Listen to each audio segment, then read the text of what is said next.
Década de 50. Cuba. Uma ilha cercada de interesses. Um ponto de desequilíbrio no centro das Américas. Sob o sol tropical, a tensão interna aumenta cada vez mais. No primeiro dia de 59, a utopia vence. O sonho popular retoma o país. Che Guevara, herói. Fidel Castro, comandante. Líderes de uma revolução apaixonada que plantou no jardim dos Estados Unidos o primeiro regime socialista latino. Cuba, 35 anos de revolução. GNT especial. Segunda, dia 24, 9 da noite. Oi, tô aqui assistindo os telespectadores. Tem uma senhora em casa no sofá, querendo vender o sofá. Um rapaz no quarto louco pra vender o som. Uma garota na cozinha querendo comprar uma geladeira. Que bom, na outra casa tem um senhor com uma geladeira pra vender. Vende pra ela, pô. Tá aí, uns querendo vender, outros querendo comprar. Anuncie no Classe Folha, gente. Desculpe a intromissão, mas eu tô vendo um senhor ali com cara de quem tá querendo comprar um carro. Anuncie no Classe Folha Veículos. Opa, essa moça eu conheço. Oi, tudo bem? Liga pra mim, liga já. Tem plantão aqui.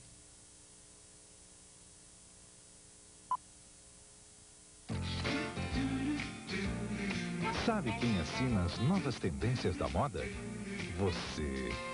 Modos, Modas e Manias, a sua revista feminina. Na passarela, as grifes mais famosas do mundo. Entrevistas com gente que parece ter nascido para o sucesso. Um dia na vida de uma supermodel. O que está in e o que está out no estilo de hoje. As últimas da moda. O que vem por aí na temporada brasileira, europeia e americana.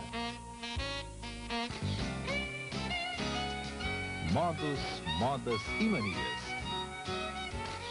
É a mulher no seu devido lugar, no topo do sucesso. No fim de semana, em 2 horários.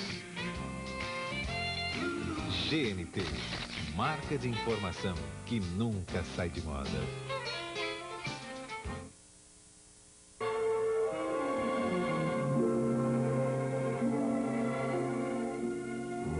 Countdown Cine apresenta... Noch 1, 2 Tage. Dann können Sie hier einmarschieren. A guerra é mãe de histórias quase sempre comoventes.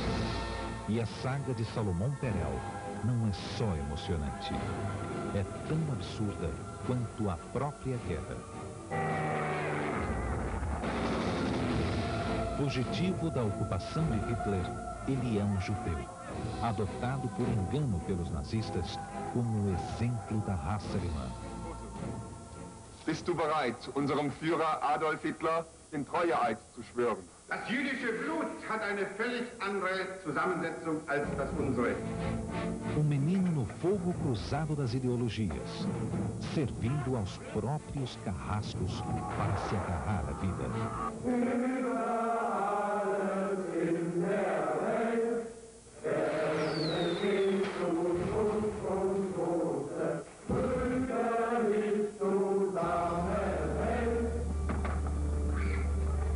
Baseado em fatos reais. Filhos da Guerra. Globo de Ouro de melhor filme estrangeiro. Cartaz de Countdown Cine. Neste sábado, 3 da manhã, no Telecine.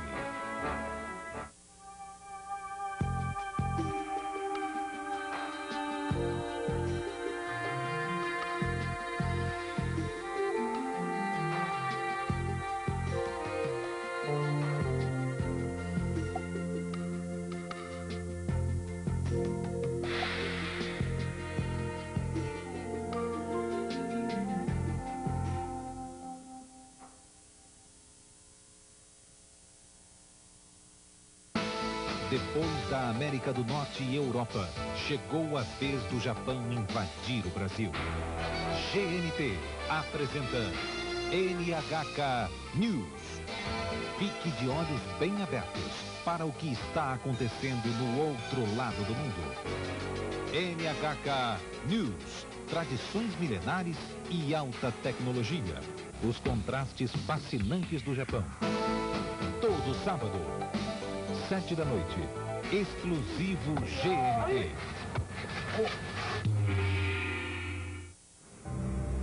No início da Guerra do Golfo, estes dois pilotos ingleses foram capturados pelas tropas iraquianas. John Peters e John Nichol se transformaram nos reféns da pior batalha.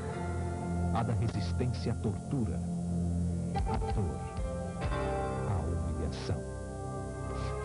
Tornado Down. Um relato dramático do convívio diário com a ameaça da morte. Toda a história contada por quem viveu os horrores da prisão. GNT Especial. Em janeiro.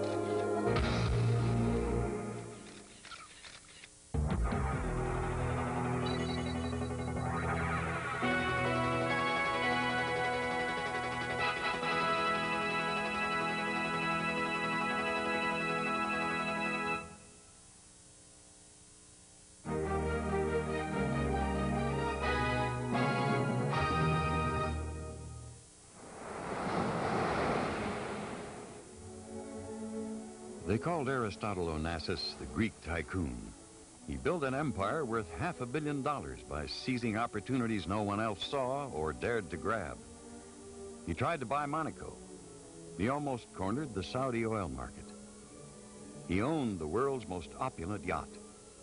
On board, he wined and dined statesmen and celebrities, and yet he himself always felt alone. He once said to me, you can't buy class, but you can buy tolerance for its absence. Onassis acquired everything he wanted with a vengeance, from the world's biggest oil tankers to its most beautiful women, including his prize catch, Jacqueline Kennedy Onassis. He loved his children, but lost them both. Christina to drugs and despair, Alexander in a plane crash. Many children, many problems, many headaches, and also many rewards. Same thing as with money. To the Greek tycoon driven to succeed at any cost, life became a Greek tragedy. I think he was a very lonely man in a funny way, because he drank a lot. He didn't want to look inwards just as well. It's not a Greek trait to look inwards. We say the gods will take care of all that.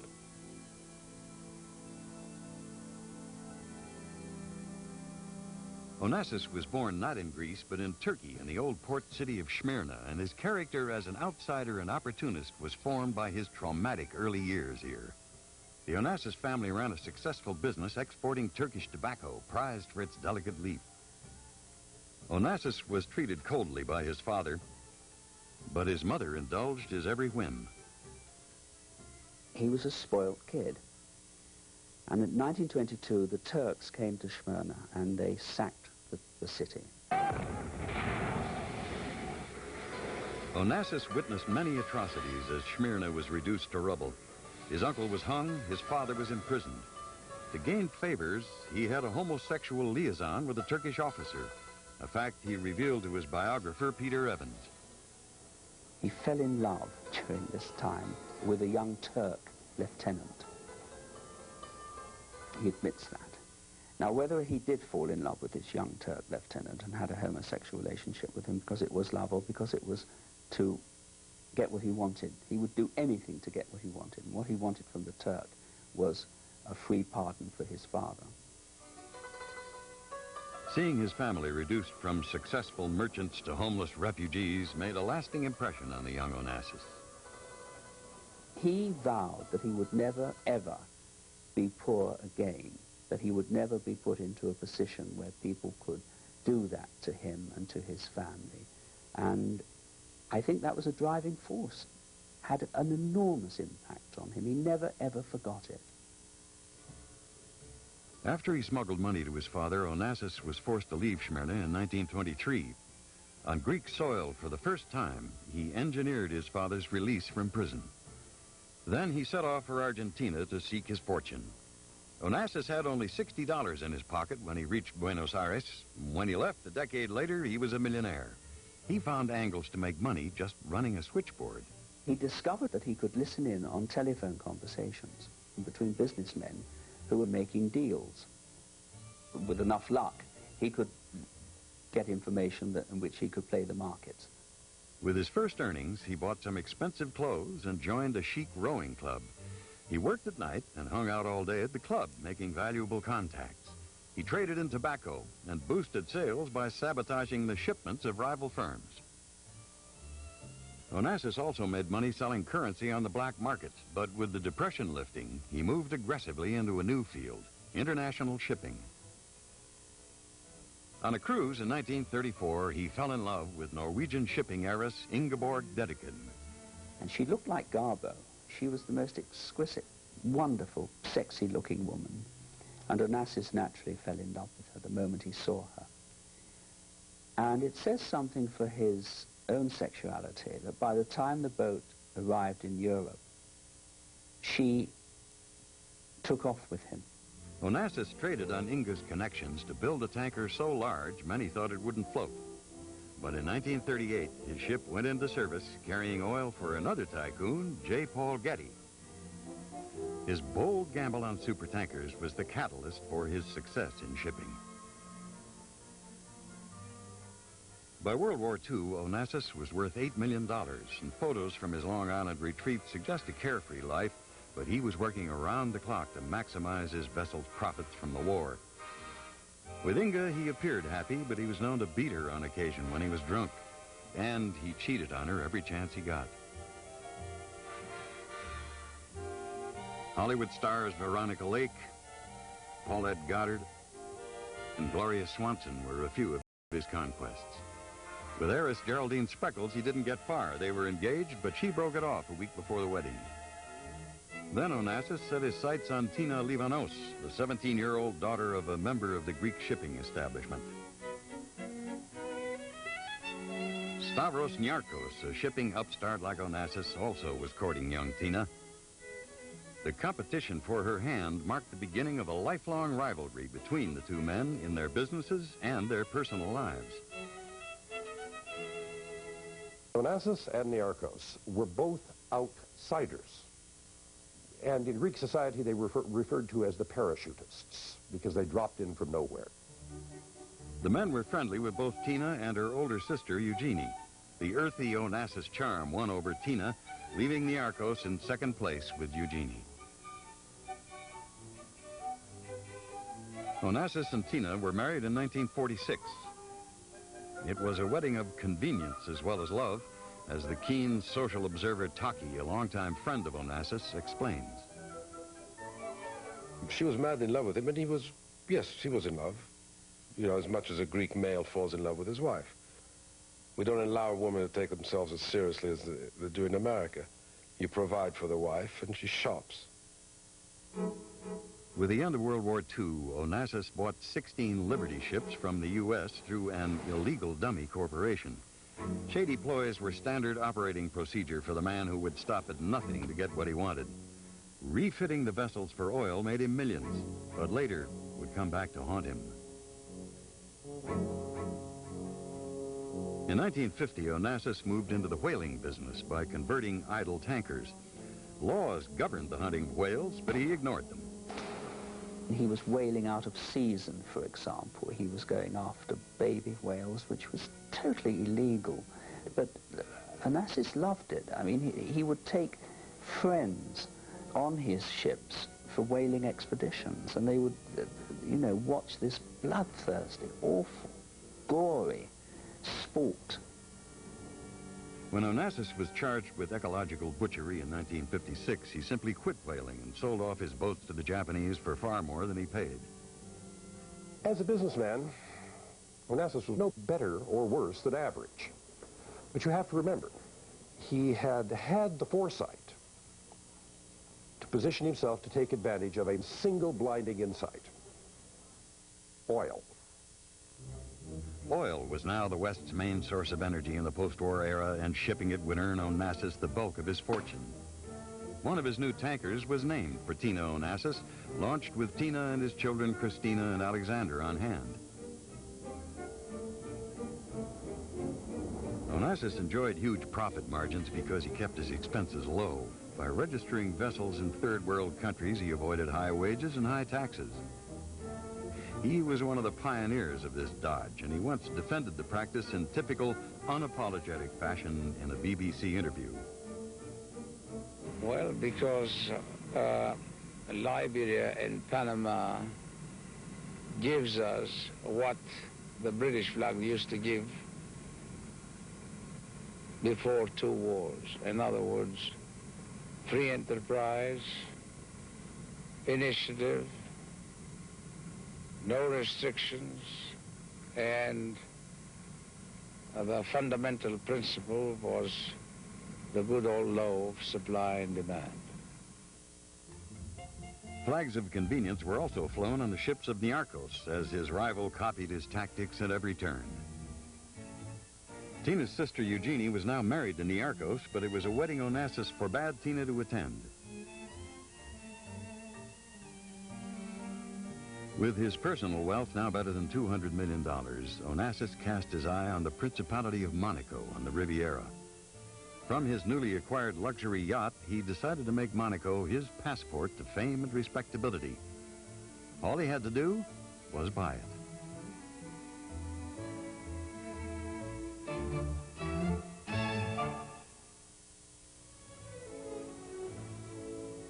Not since the 20s had the world seen such extravagance as the yacht of Aristotle Onassis. World War II had come and gone, leaving a Europe where even the rich were poor.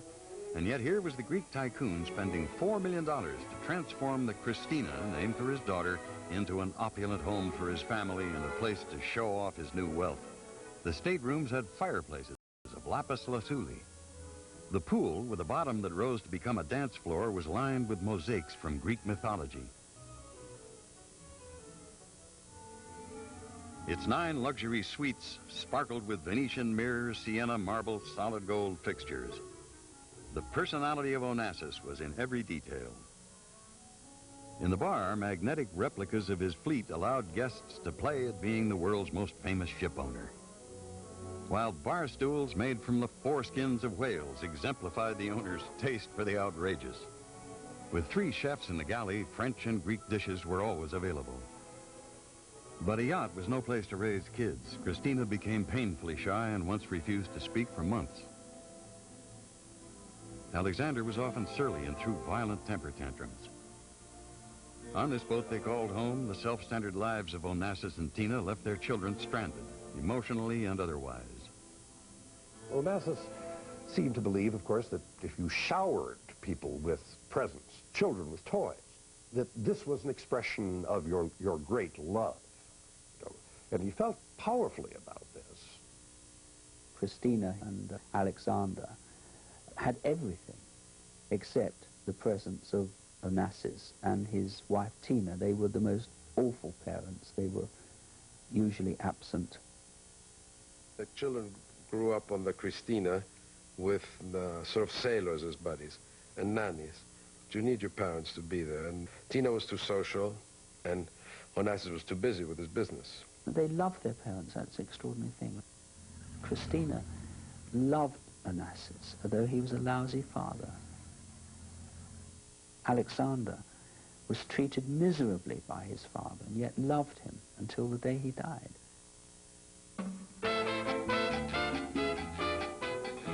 The jet-set life of the 1950s was seductive to Onassis, and when gossip queen Elsa Maxwell threw a party, in attendance were Charles Boyer, Bob Hope, Ingrid Bergman, and Aries. He always felt himself to be an outsider. In fact, this was his strength, but he didn't know it. He always resented it. He knew he wasn't liked. He knew he was always under suspicion. But society people accepted him because he had money, and he knew that. Celebrity status now took on enormous weight for Onassis. It was almost as though the statelessness that afflicted him all of his life was so deeply ingrained in his soul that if he did not appear in the press, that he didn't exist. Publicist Nigel Nielsen, who worked for Onassis for 35 years, saw what the Christina meant to him. I think the Christina was very important to Mr. Onassis. First of all, he loved it himself, and when he relaxed, he bid on the Christina. And secondly, it was a marvelous place to meet people, to get them on, and they became almost human when they were on the Christina. Even the most reclusive beauty in the world, Greta Garbo, welcomed the chance to be entertained on the big yacht. It was a prize invitation, depending on who. Now, there's a lot of people who thought Onassis was a vulgar, nouveau riche, Greek, and wouldn't see him. And there were a hell of a lot of people who thought he was a nice guy and were very happy to be on the board, starting with Winston Churchill, who wasn't exactly a nouveau. Churchill was a hero of his, and Churchill liked him. That was the astonishing thing. Churchill genuinely liked this little Greek, as he called him. We were sitting at dinner one night, and suddenly, at the end of dinner, he pulled out an enormous cigar. And Harry said to him, Mr. Winston, well, now you've reached a certain age, don't people tell you that this won't be very good for you with this thing? And old Winston sucked his lips, as he always did, and said, when you hear I'm taking notice of that kind of claptrap, you'll know it's all over. He made him laugh. He got on with him. They could talk together. It was one of the few times, in my opinion, that Onassis wasn't using a friend. Monaco appealed to Onassis as a tax-free haven midway between the oil fields of the Middle East and the consumer markets of the West. Monaco already had a prince, so Onassis set out to be its king. He bought up 42% of the shares controlling the Monte Carlo casino, the hotel, and a third of Monaco's real estate. He opened the headquarters for his shipping business here. Onassis wanted to keep Monaco as an exclusive resort for the world's richest people, and this caused a dispute between the prince and the ambitious outsider. Regnier didn't approve of the Onassis plan. Instead, he wanted Monaco to become a tourist attraction for the middle class. I think that we should get away from this one-sided view of Monte Carlo, of considering it a gambling place and a playground for sort of multimillionaires. Regnier was a bachelor, so Onassis decided to find him a wife who would add some glamour to the place. He thought, who can I get to be Regnier's princess? Who can I cast for this? And he thought very hard and very long and decided that the perfect woman to be the Princess of Monaco was Marilyn Monroe. Onassis approached Monroe with the idea through a go-between. Marilyn was intrigued, though not sure where to find Monaco on the map. And just as he was about to deliver Marilyn Monroe to the prince told him that he'd found his bride, and it was Grace Kelly. And that was the beginning of the end, really, for Onassis in Monaco, because Grace Kelly saw through him. I mean, she put the kind of backbone into Regnier to fight back and get rid of him. After years of legal haggling, Onassis sold his shares in the Monaco company in 1967 for $9.5 million. Next, Onassis turned to Saudi Arabia and a scheme that would put him on the world stage in one bold stroke. Saudi oil had been controlled by American interests for decades. His audacious idea was to cut the U.S. out of the picture by taking over transportation of the oil. The plan, called the Jeddah Agreement, appealed to the Saudi king. The deal was Onassis would build a fleet of Saudi flag vessels. These vessels would then be owned by Aristotle Onassis, and they would haul virtually all of the oil from Saudi Arabia.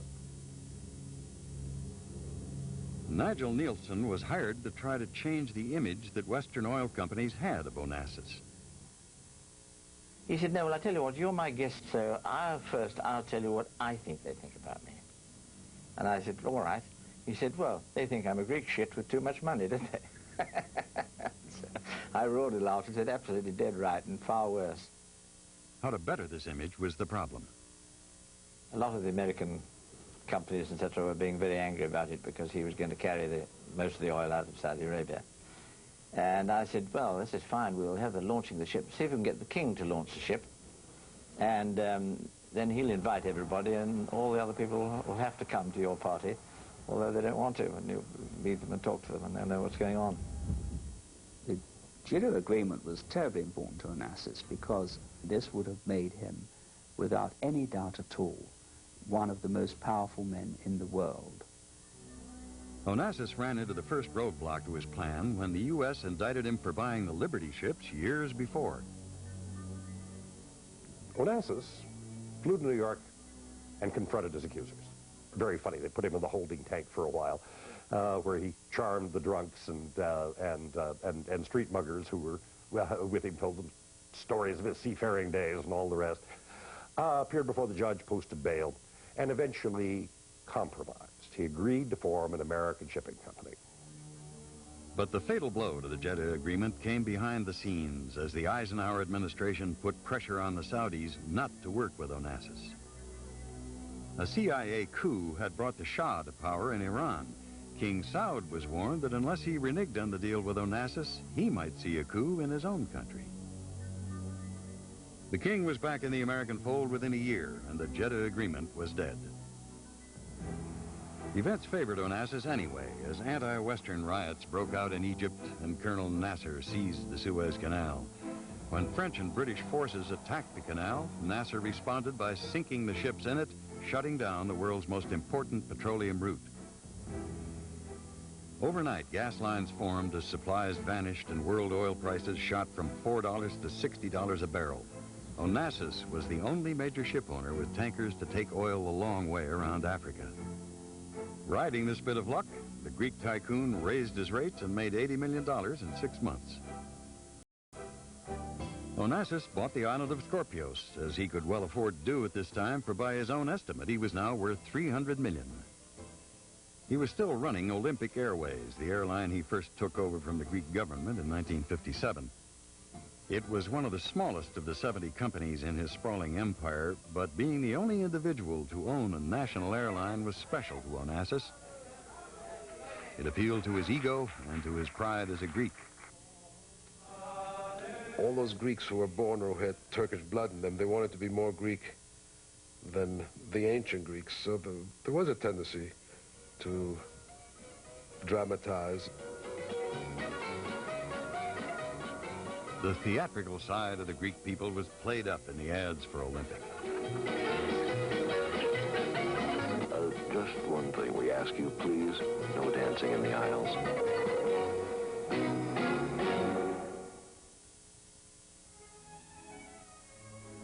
Another famous Greek now caught his eye, a woman as passionate as the operas she sang, who would engulf Onassis in her own spotlight. She was the legendary diva, Maria Callas. In 1959, the 13-year marriage of Aristotle and Tina Onassis, despite appearances, was about to end.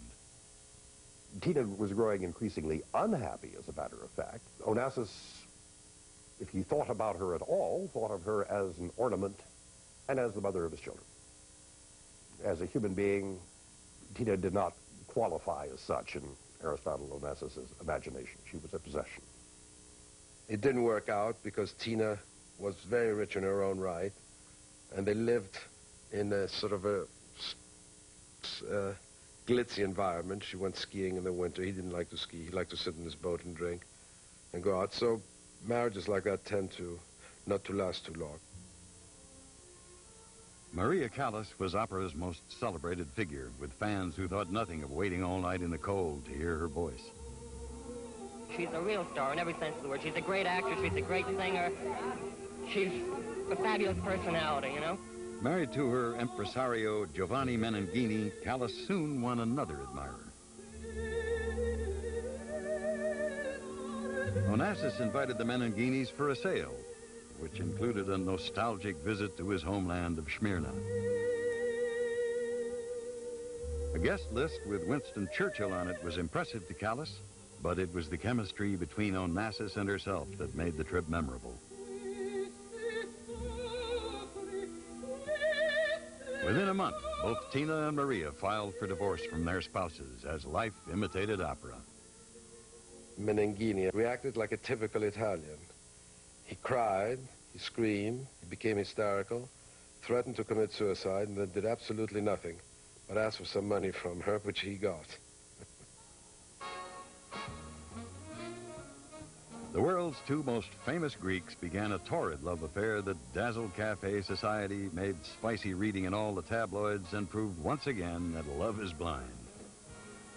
I think the basic attraction between Onassis and Callas was pure sex, which had never happened to Callas before. Menenghini had helped Maria slim down, but with Onassis, she underwent a total metamorphosis. He made her lose weight. He took her to different dressmakers in Paris, and he made her over. And he treated her, and he was the first man to do so, he treated her as if she were a sex goddess, as if she were a sex object. And she loved it, and she bloomed, and she adored that. The media hounded the couple. I'm giving no interview. The only reason why did you cut short your trip? Please. Are you going to marry Mr. I said don't. I'm not answering any interview. Now stop it. We are very two close and dear friends. But unfortunately, this statement doesn't suit the spicy part of the press. On the Christina, Callas led a self-indulgent life that suited her to a fault.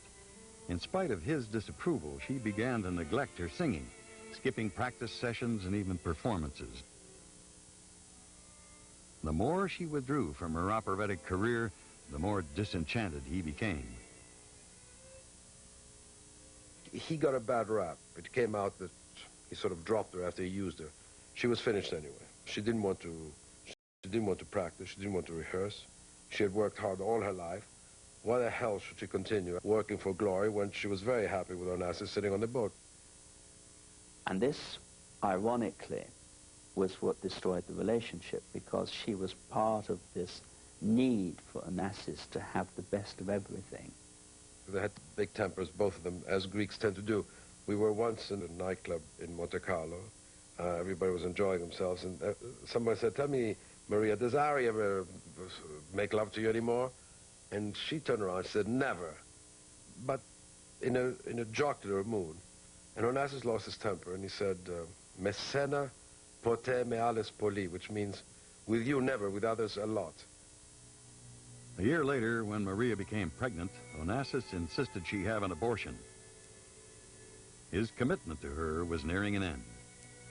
She certainly loved him more than he loved her. But at the end of his life, he deeply regretted not having married her or not having stayed with her, because, after all, once you marry your mistress, you create a job vacancy. A new face appeared on his horizon in the summer of 1963. Jackie Kennedy had a sister, Lee Radziwill, who was a friend of Onassis. And when Jackie's third child died at birth, Onassis invited her, through Lee, to recuperate on board the Christina. The president objected, but Jackie welcomed the chance. I think the Kennedys were sort of too rough for her, and they never gave her enough money. And when she and Lee first came over in Greece, when Kennedy was still alive, I think she was sort of taken aback by the wealth of Onassis and the comfort. Even the President of the United States didn't have that kind of wealth. By the end of their cruise, it was apparent that Jackie and Onassis had formed a mutual admiration society. What Onassis found attractive in Jackie was she was the world's numero uno. She was better known than the Queen of England. She was known everywhere, and, you know, it was a natural progression for Onassis. With JFK's assassination, the fantasy was no longer unthinkable. I think the day Jack Kennedy died, he said to one of his aides, a man called Costa Gratsos, "That is the next Mrs. Onassis." And he started to woo her very soon after Dallas. And it was the most secret, long-term wooing you've ever known. I mean, he saw her more often than anyone realized. And he wooed her for 5 years. Robert Kennedy opposed his sister-in-law's romance with Onassis, in part because of his own political ambitions. And then, in 1968, he was assassinated. The moment that Onassis heard this, he said, "The last obstacle has just been removed. I'm going to marry Jackie." 6 weeks later, the wedding took place on his private island in the Ionian Sea. He was the one man in the world that could supply her with the security, with the safety, with the wonderful sort of lifestyle that she wanted and had become used to. You know, he was the man that could make up for Air Force One. Roll number 2. Roll number 2. Media from all over the world descended on Scorpios. Not even on board the Christina was the wedding party safe from the journalists who were in their own boats. Any notable appearance, as that of John Kennedy Jr., provoked hysteria among the paparazzi, and the Greek Coast Guard had to restore order. His children were of one mind on the marriage. Alexander and Christina were obviously, when you look at the pictures, were obviously in shock, like children tend to be when they see this monumental events taking place. And it wasn't just two rich kids seeing perhaps their heritage disappearing. They genuinely believed that this was a disaster for their father, a disaster for their mother, a disaster perhaps for Jackie. Within 48 hours of the marriage, Onassis left Jackie on the island to go off and make a business deal. He left her behind. And I mean, what kind of a honeymoon is that? It's like he got the wonderful Picasso. It was on the wall. He didn't have to sit and look at it now. He was going off and doing what he did best, and that was making deals.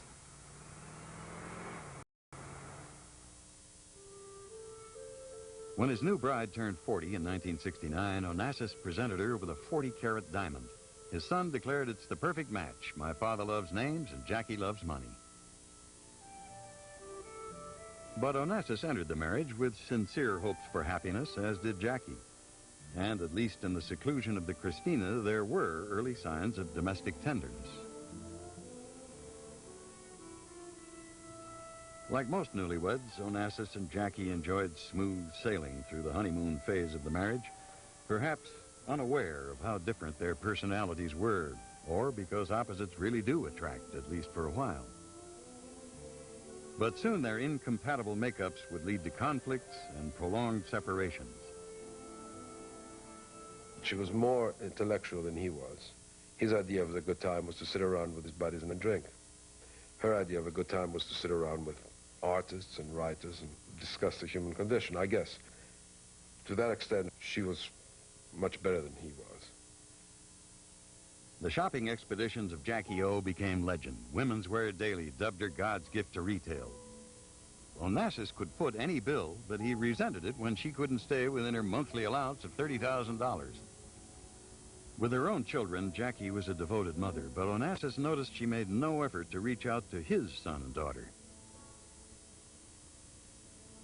Jackie went on another spending spree when the time came to redo the house on Scorpios. The project dragged on for several years and cost millions. Onassis at first delighted in it. Said, the wife of Aristotle, Onassis, could not drive around in an ordinary family sedan. People would think that I'm going broke, which is another interesting window on his mind.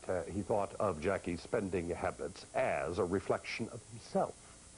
Later, of course, as the relationship soured, he turned it completely on its head, this thing that he had once so approved of, and began to regard her as a thankless bloodsucker who was taking him for everything that he was worth.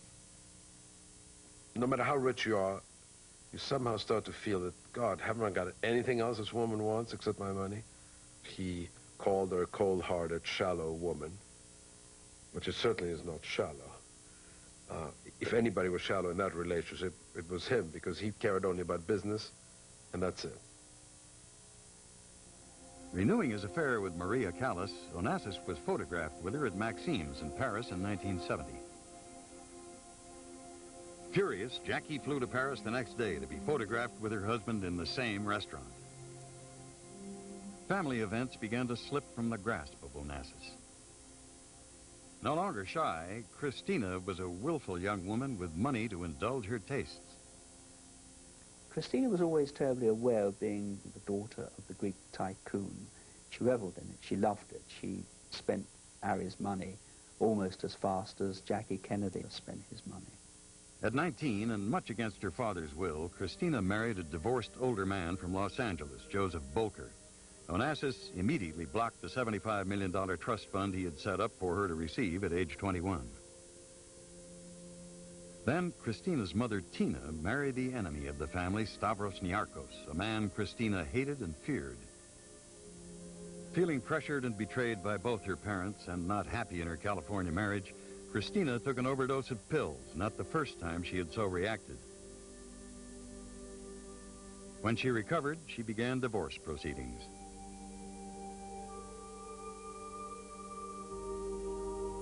Alexander was working for Olympic Airlines, paid a meager $12,000 a year by his father, with whom he was barely on speaking terms.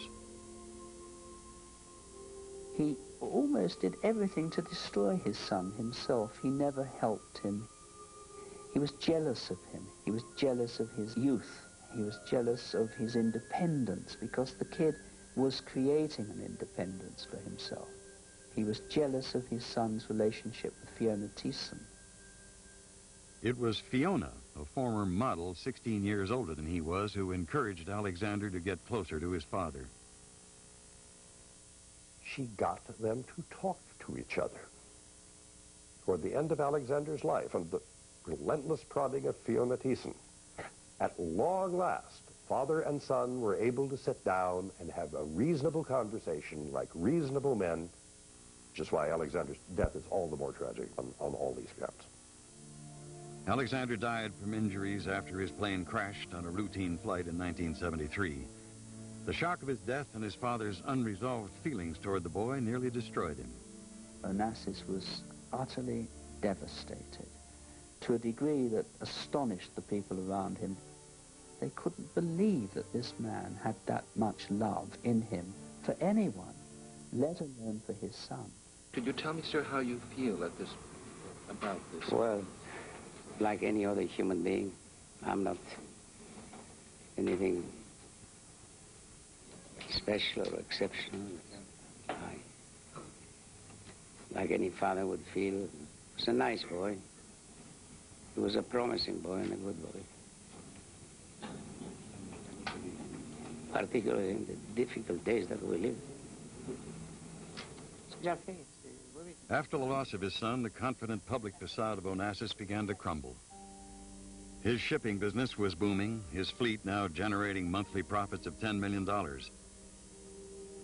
But as the grieving father said at this time, millions do not add up to what a man needs out of life. In October 1973, oil-producing nations began an embargo that crippled the shipping business. To diversify, Onassis proposed building a refinery in New Hampshire. But in 1974, he suffered the biggest defeat of his career. The people of New Hampshire rose up against it, and to his astonishment, they won.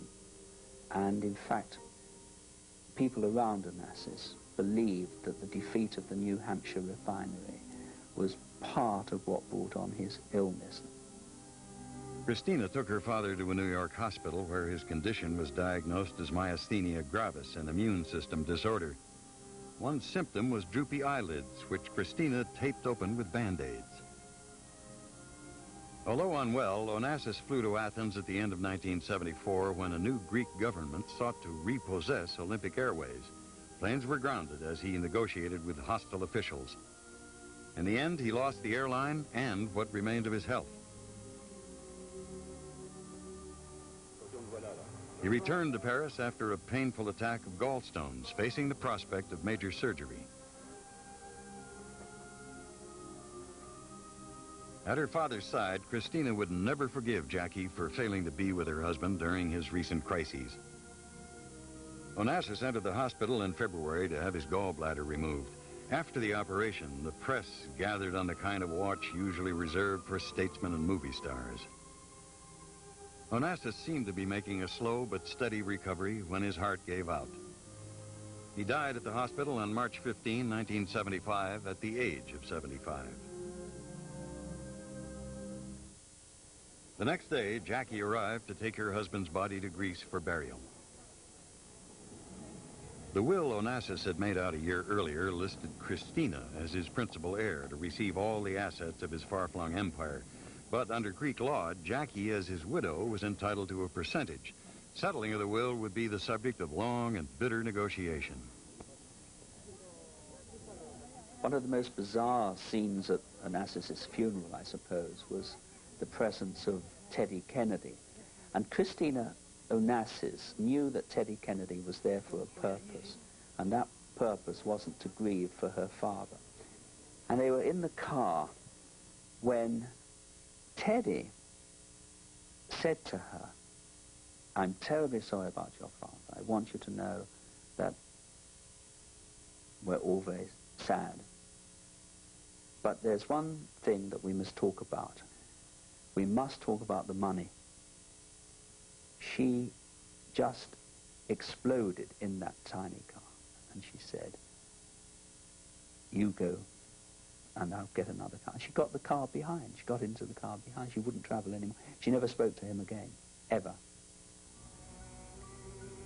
Onassis was buried next to his son on Scorpios in the family tomb he had built when Alexander was killed.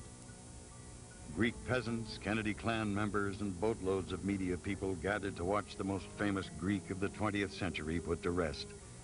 But in a way, Aristotle Onassis himself might have approved. This day belonged to Christina. Gathering the servants, the crew of the yacht, her father's executives around her, he said, "This ship and this island are mine. You are all my people now." Christina seized the reins of her father's empire with a determination Aristotle Onassis would have admired. But her personal life was marred by drug abuse and marital failures. She married Alexander Andreadis in 1975. The wedding marked the last time Christina would be upstaged by her stepmother. She had arranged to pay Jackie Onassis $26 million to finally settle the will. In return, Jackie renouncing all claims on the estate. The marriage to Andreadis lasted only 2 years. She married Sergei Kauzov in 1978. Kauzov, a Soviet shipping official, turned out to be in the pay of the KGB. Christina divorced him a year later. In 1984, she married Terry Roussel, and before they too were divorced, Christina received her most precious gift, her daughter Athena. But this happiness was short-lived.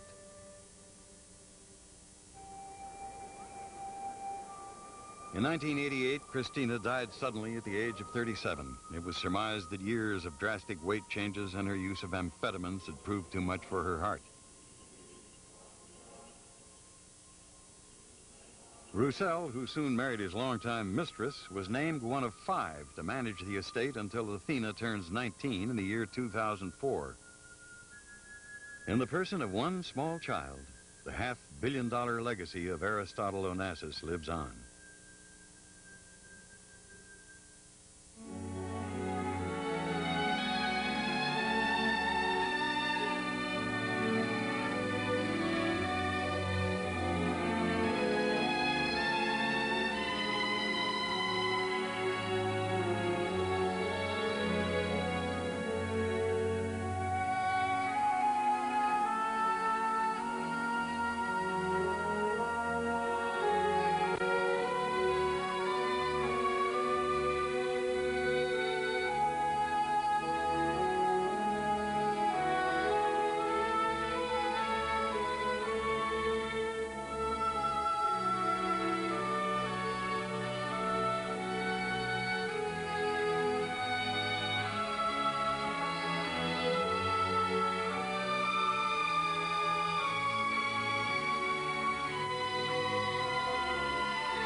Sons of Darkness.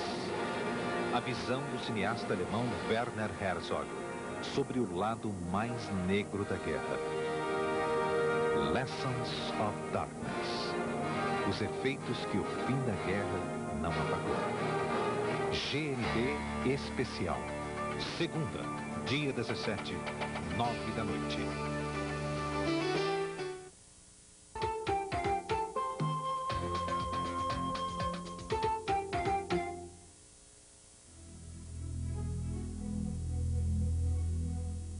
It's spiritual.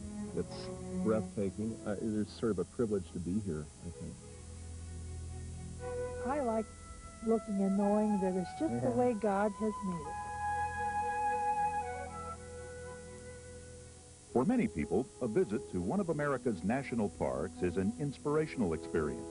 The majesty of Arizona's Grand Canyon, the splendor of Yosemite in California, or the mystery of Wyoming's Yellowstone. But because of their enormity and great distances apart, seeing more than one or two during a single vacation is next to impossible. But not if you travel with Stan Kibbe.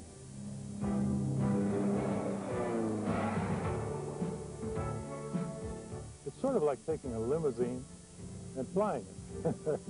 It's just a neat way to travel. You might say Stan is a national park buff. He sees a different park almost every other day and never gets tired of seeing them again and again. And what better view is there than a pilot's eye view from Stan's twin-engine Cessna? Western Air Adventures is a unique way to visit America's great national parks. But even more fantastic than the lofty views is the number of parks you can tour in a single week. Imagine 7 national parks in 7 days, a sightseer's dream. If that sounds like a lot of flying to you, it really isn't. You never spend more than 2 hours a day in the air, of which every minute is spectacular. And some days you don't fly at all, and that leaves plenty of time for exploring on the ground.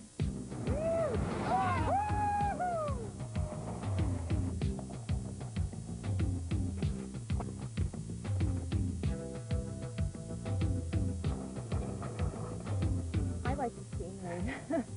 It's really beautiful. You get out on some of these overlooks and it drops way down, so you don't want to take the wrong trail. A typical 7-day trip with Western Air Adventures will take you from the monoliths of Zion National Park in Utah to the magnificence of Old Faithful in Yellowstone National Park in Wyoming. Along the way, you will zoom in for an eagle's eye view of the Grand Canyon in Arizona, as well as Bryce Canyon, Canyonland, and Arches National Parks in Utah. Some of them have seen Grand Canyon, some of them have seen Yellowstone. A lot of people haven't seen Arches or Bryce or Zion, or even as far as Mount Rushmore in South Dakota. We don't go much further east than that because of the time involved. Stan's Air Limo visits parks only in the West, hence the name Western Air Adventures. Space is limited to 4 to 6 passengers, ideal for families or a group of friends that are compatible and enjoy traveling in close quarters.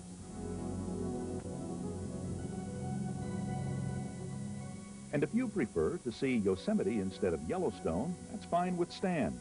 He'll customize an itinerary for whichever soaring vistas you have your sights set on.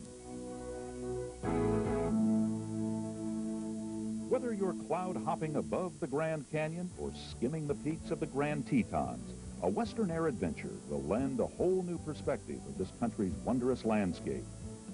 And like Stan Kibbe, you may never want to take a driving vacation again. The best way to get from here to there, as far as I'm concerned. You're looking down on everything and getting above it all and just going someplace.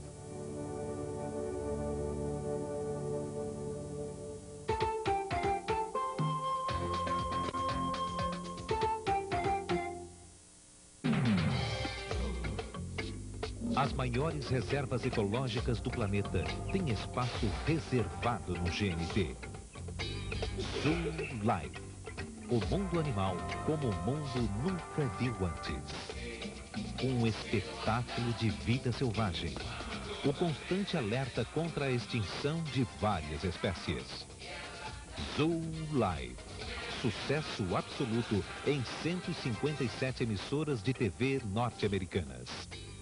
Sábado, 5 da tarde. Domingo, 10h30 da manhã.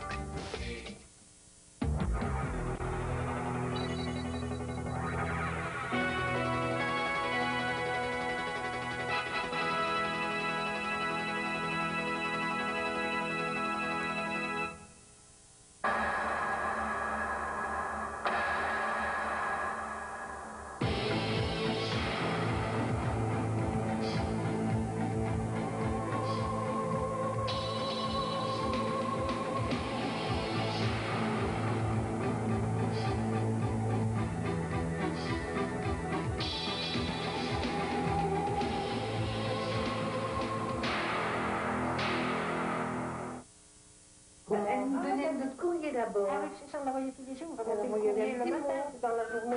Oh, ben, des fois, on avait un moment, on va rentrer un petit moment. Oui, on faisait rentrer un petit moment. Alors, on connaissait beaucoup de choses, soit de la maison, soit du quartier, soit...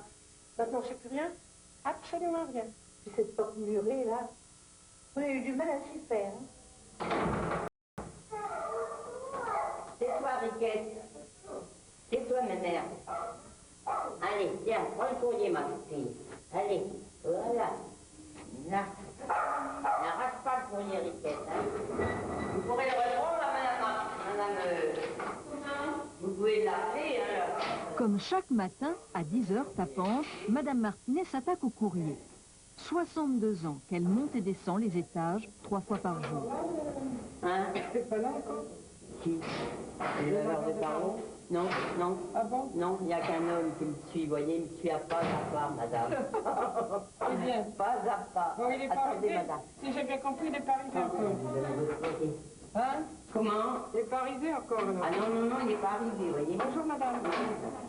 Dans cet immeuble aux allures de pension de famille, Madame Martinet est le lien entre les locataires. Ah bah c'est bon, Rémi, ça.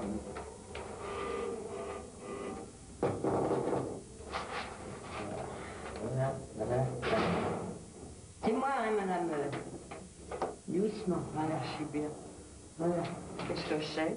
C'est la télé toujours. Ah bon? Et quand je suis ennuyée, alors, puis je vous dis, tu m'avais apporté une photographie. Oui, oui. Eh ben, je l'ai gardée. Oh, non, c'est pas vrai. De porte en porte, elle s'assure que ses locataires vont bien. Oui, et puis alors... Mais vous allez la retrouver. Non. Parce que alors j'ai bien cherché, mais ce qu'il y a, c'est que j'avais pas mal de courriers à détruire, vous savez, que j'ai déchiré. Leur petit drame quotidien trouve une oreille attentive. J'ai porté... Et de bonne heure ou tard, la boîte à ordures? Bon, c'est tard. Vers quelle heure? Du soir? Ah non, le matin. Ah bah oui, alors... Toujours prête à rendre service, Madame Martinet n'est pas avare de ses conseils.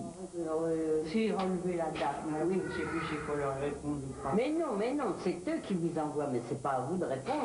Oui. C'est à eux de venir. Alors, vous voyez, le 16, le 13, ils viennent. Et même les gardiennes ont aussi leur tracas. Vous savez, mais vous avez peut-être retrouvé. Parce que moi, j'ai été 1 heure ce matin à chercher mon pain. Ah bah oui, bah j'en ai pas. Je l'avais rangé, je l'avais plié, mis dans un... impossible, j'ai fouillé partout dans ma maison. Eh ben voyez. Eh ben je l'ai retrouvé, vous savez où? Vous savez où je l'ai retrouvé? Dans mon petit four électrique. Non mais je fais des choses comme ça. Non mais écoutez quand même, hein. Oh non, vous savez, c'est inimaginable. Alors je vais vous dire, et les gens, alors quand il faut que je descende l'escalier, moi c'est une affaire. À 12 ans et demi. Oui, je portais les lettres, je faisais tout aussi. Hein. Et ça vous plaisait déjà? Oui, oui, ça m'a toujours plu. Tout le temps. Dès que j'ai fait ce métier, ben, je continuais, puis j'ai dit je le ferai. Et ça y est. Puis mon mari ne voulait pas que je travaille au dehors. Alors il était content que j'ai eu une noce, parce qu'au moins j'étais chez moi. Et qu'est-ce qui vous plaît tellement alors dans ce métier? C'est d'avoir affaire au monde. Parce que je n'aime pas le calme. J'aime pas du tout le calme.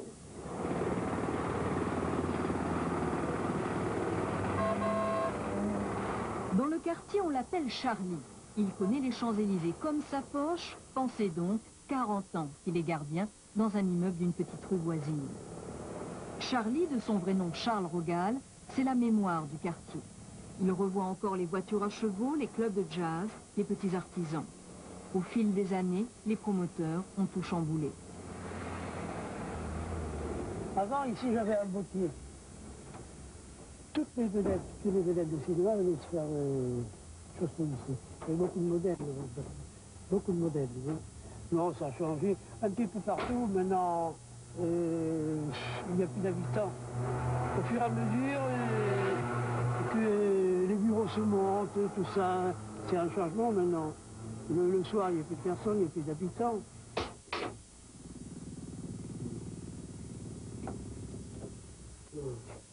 Au-dessus de la loge de Charlie, cela fait déjà longtemps que les bureaux occupent les appartements.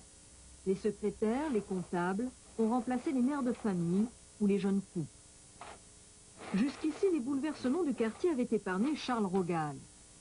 Mais l'an dernier, il s'est vu contraint de prendre sa retraite. Le cabinet immobilier qu'il emploie a décidé de mettre un terme à son activité. Il y avait déjà un digicode, c'est au tour des boîtes aux lettres et d'une société de nettoyage de faire leur apparition dans l'immeuble, au grand désarroi de Charlie, démis officiellement de ses fonctions. Le gardien est indispensable. Ce n'est pas de dire le gardien il sert à rien, etc. On va faire des digicodes, on va faire cela. Ce n'est pas vrai ça. Hein? Ce qu'il faut, c'est l'œil et l'oreille de la maison. Et la vie de la maison, c'est ça. C'est comme l'état des lieux. Regardez l'état des lieux. Vous avez déjà vu l'ascenseur si sale que ça? Moi, je ne dois rien faire ici. Moi, ça me fait mal au cœur de voir un ascenseur comme ça. Voilà. Comment voulez-vous que les gens qui viennent voir dans les sociétés, les Japonais, les Anglais, etc., les Allemands qui viennent ici, dans les sociétés, qui montent là-dedans? C'est pas possible. Là, détériorer tous les boutons, des graffitis partout. Il faut au fur et à mesure les enlever. Une société de nettoyage, eux, vous savez, hop, c'est industriel. Voilà. Alors, c'est fait, j'ai passé mon heure et on s'en va. Hein? Voilà. C'est pas l'entretien permanent, etc. Comprenez-vous? Si un chien il fait pipi ou il fait caca ou n'importe quoi, il faut le nettoyer tout de suite. Il ne faut pas le guetter que des gens marchent dessus et qu'ils vont tout partout. Alors, c'est plus fort que lui, M. Frugal ne peut pas rester les bras croisés. Vous êtes encore avec votre balai droit, Tiens, regarde. C'est bien vu. Mais c'est pas vous de le faire. C'est pas vous de le faire, ça. Hein? Oui, vas-y. Si ça, on peut plus rentrer, là. Voilà. Hein? Quelle différence avec avant, on peut plus rentrer. Pourquoi? Parce que les poubelles sont pas sorties, puis les sacs sont mis n'importe comment. Regardez voir. Regardez voir. Hein? Avant, c'était pas comme ça, hein? Les poubelles étaient sorties tous les jours. Ah oui? Ah oui. Outre l'amour du travail bien fait, un gardien doit avoir des qualités indispensables. Il faut qu'ils soient honnêtes. Non, qu'ils soient sincères. Hein? Regarde, ils en passent, ils touchent la main, c'est pas... Hein? Ils disent bonjour, bonsoir. La politesse, la propreté. Deux qualités majeures. Propre et poli. Voilà. Alors racontez-moi un peu, un gardien, ça ne dort que d'un œil. C'est comme les chats. Obligé, mais oui, un gardien, pour l'instant, il ne dort pas. Hein. Il dort, oui, mais il a toujours une oreille. Regardez-moi, c'est sur la soute à mazout. Mais même la nuit, si je dors, quand la chaudière s'arrête, je le sais. Quand elle démarre, je le sais. Si j'entends une porte claquer, si j'entends un truc claquer, je sais. Si par exemple la porte de la chaufferie, elle est en fer, elle n'est pas fermée à clé. S'il y a un petit courant d'air quand la chaudière démarre, vous savez, un coup de souffle, bam, ça tape. Je sais que la porte, je sais qu'elle n'est pas fermée. Je descends la fermer.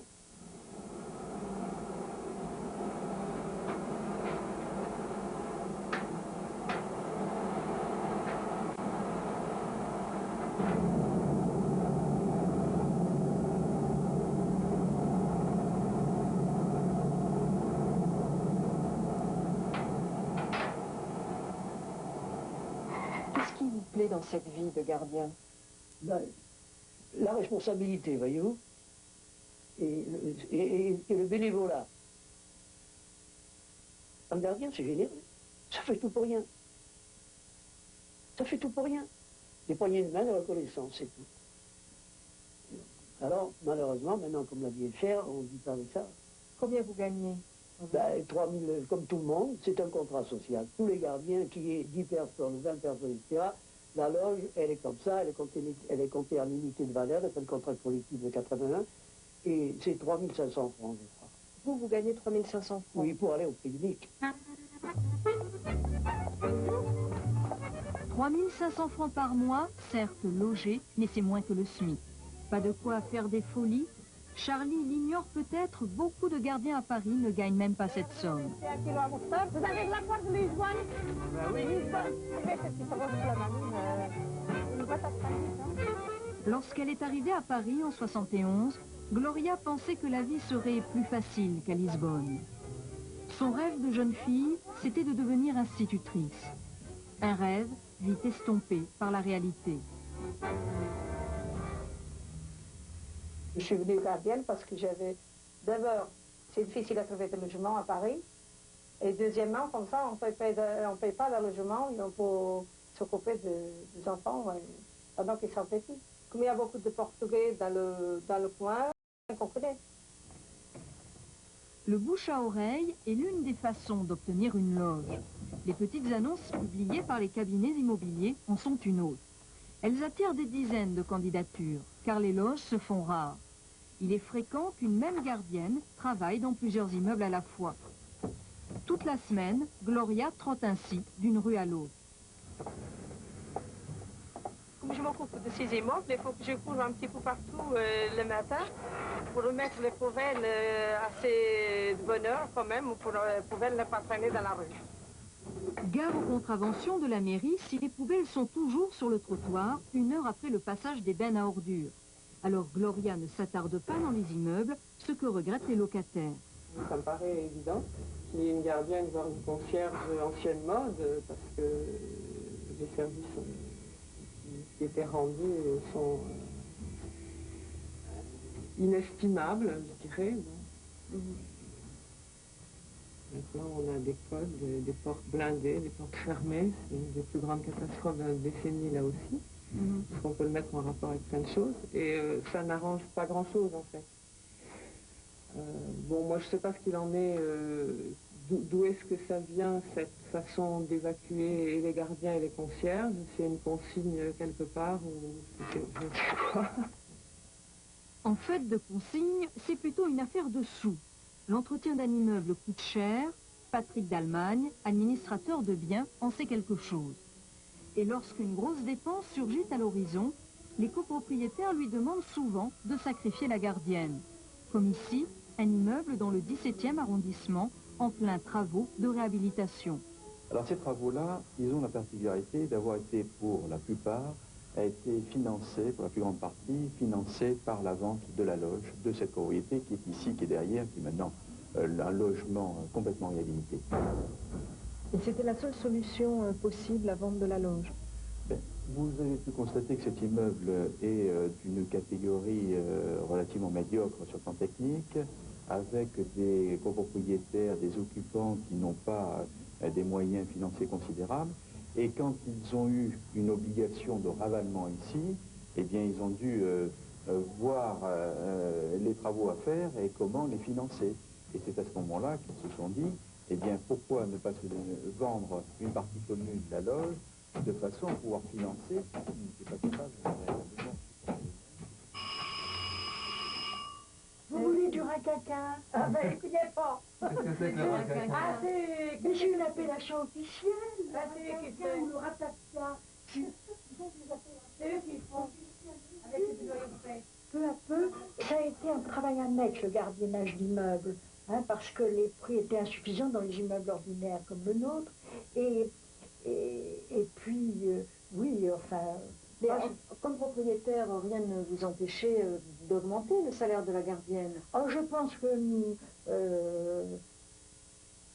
ce n'est pas possible parce que, enfin, c'est toujours possible d'être plus généreux, mais notre immeuble étant un immeuble tout à fait ordinaire, il y a encore beaucoup de loyers à tout petit prix, dit loi de 48, c'est-à-dire que il se passe la chose suivante.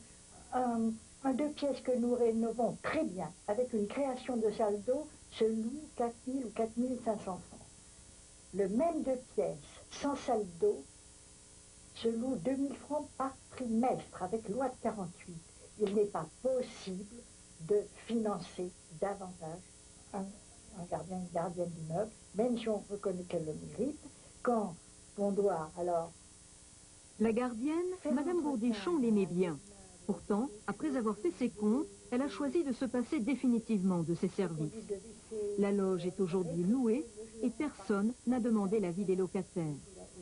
Les études fiscales et tout ça. Au prix du mètre carré à Paris, n'importe quelle loge, même minuscule, peut s'avérer une affaire rentable.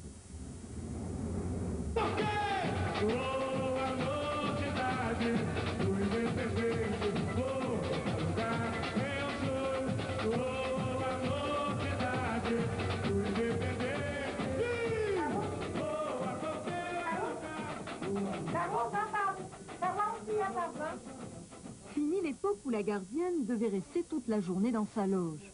Une fois l'entretien de son immeuble terminé, Gloria est libre de travailler à l'extérieur. Son contrat de plus en plus répandu l'y autorise. Je ne pourrais pas vivre avec le salaire de gardienne, c'est pas possible. Hein. Je suis obligée toujours de travailler ailleurs. Vous pouvez nous donner un peu votre emploi du temps alors de tous les différents travaux ménagers que vous faites à droite à gauche?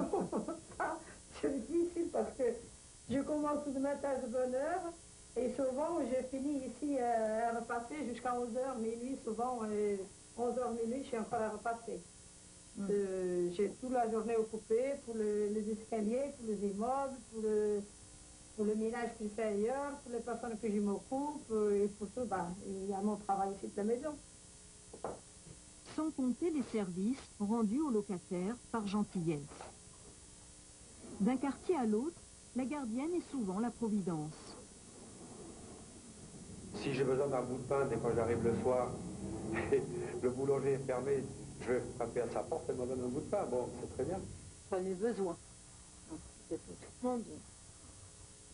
Pour vous sentir en sécurité ou parce que vous pouvez aller vous confier à la gardienne? Oui, on parle, on se dit des choses quand elle n'est pas bien, quand moi je ne suis pas bien, elle m'écoute. Je pense que c'est ça, c'est important.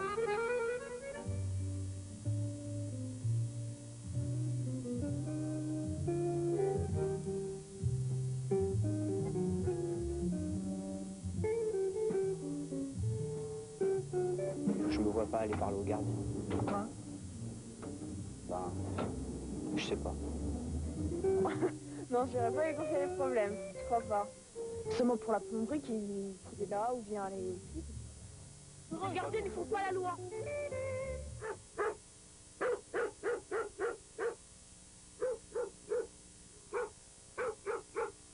Moi j'habite au rez-de-chaussée. J'habite au rez-de-chaussée, franchement, je reçois toutes les décharges publiques. Hein, depuis 6 ans que je suis là à peu près, alors je suis obligé d'acheter un râteau pour faire le ménage. On a dit à tout le monde. Hein, quand vous recevez des bancs des couches, vous recevez, excuse-moi le dire, il y a beaucoup de choses que vous recevez, vous êtes juste rejeté. Même ma femme, il ouvre la fenêtre à peine, elle reçoit de la flotte, il reçoit n'importe quoi. Et vous en parlez aux gardiens de ça? Mais ce qu'il peut faire, le pauvre, il aura juste les yeux pour pleurer, c'est tout. Hein. Mais les gardiens, il ne peut rien faire. Il ne peut pas faire la loi. Il ne peut pas faire la loi tout seul, c'est pas possible. Bien souvent, la vie d'un gardien en grande banlieue n'a rien d'une sinécure. En particulier dans ses relations avec les résidents. Incompréhension mutuelle, absence de communication, de respect, sentiment de solitude, peur parfois de l'agression. Autrefois vendeur de confiserie, Louis Rétif s'est reconverti il y a 14 ans dans le gardiennage. Il s'est installé dans cette cité où les tours décrépies côtoient des immeubles plus coquets, où les problèmes ne sont pas pires qu'ailleurs. Malgré des débuts difficiles, Louis Rétif n'a jamais baissé les bras. C'est votre poste d'observation ici, monsieur Rétif? Oui, effectivement, de temps à autre, oui, de façon à surveiller, mais également observer les habitudes des gens qui traversent les pelouses, qui jettent leurs papiers, enfin, qui n'observent pas toujours les règles essentielles de la propreté ou de l'hygiène. Voilà. Alors, ça vous décourage parfois? Non, ça ne me décourage pas, mais ça me permet de mieux connaître certaines personnes et d'agir en conséquence. C'est-à-dire? Eh bien, lors d'une discussion, d'aborder ce problème avec eux. Alors ça se passe comment? Gentiment. Généralement, gentiment. Cette tâche de surveillance, M. Rétif la juge indispensable pour la bonne tenue de l'immeuble et des pelouses dont il s'occupe. Vous pensez qu'un gardien, ça doit être un peu un gendarme aussi? Non, non, non, on n'est pas formé pour ça. Chacun a sa place. Hein. Mais enfin, je pense qu'on peut être à mi-chemin, si vous voulez, entre les résidents et le monde policier. Patrouille de routine pour les gardiens de la paix Berthaud et Poidevin. Chaque jour, les deux îlotiers prennent la température de la cité en faisant le tour des loges d'un immeuble à l'autre.